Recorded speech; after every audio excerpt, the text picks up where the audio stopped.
It's no secret that the Sabbath has been a huge point of conflict in the church today.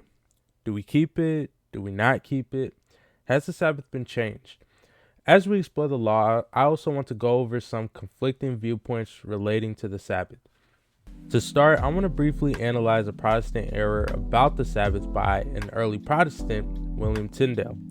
Now, I've referenced Tyndale before when discussing soul sleep, but today we're going to look at a quote he stated against Catholic apologist Thomas More in 1531. For a little background, Thomas More argued that Protestants who hold to sola scriptura cannot regard Sunday as Sabbath. This was Tyndale's response recorded in his book in answer unto Sir Thomas More's dialogue, and again, 1531. Now keep in mind, this response is considered radical even for non-Sabbath keeping churches. And quote, "And as for the Sabbath, a great matter, we be lords over the Sabbath, and may yet change it into the Monday or any other day as we see need, or may make it every 10th day holy day only if we see a cause why. We may make 2 every week if it were expedient, and 1 not enough to teach the people. Neither was there any cause to change it from Saturday, then to put difference between us and the Jews, unless we should become servants unto the day after their superstition.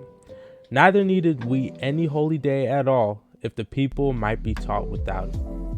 Whoa, when we talk about unbiblical, let's break this down. First of all, we are not lords over the Sabbath.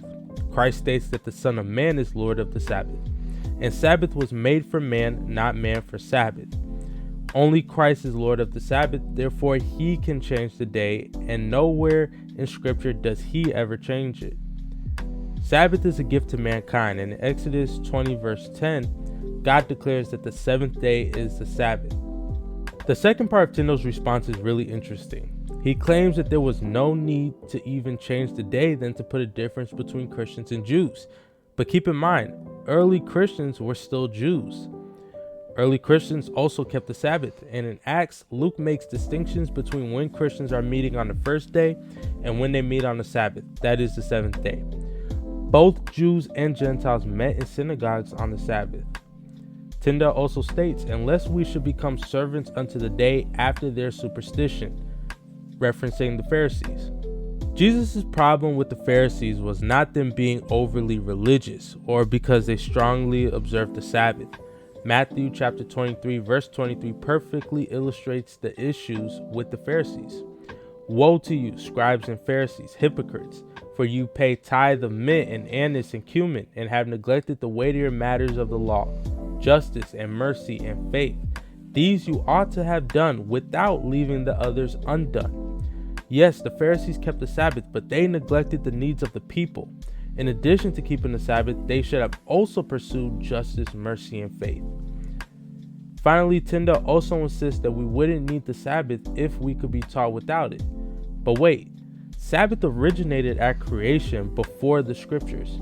It was the day God blessed and sanctified after he created the earth.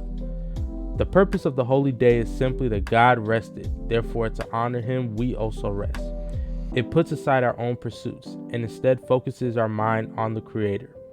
So to any Sunday keeping Protestants who hold to sola scriptura, why do you deny the Sabbath?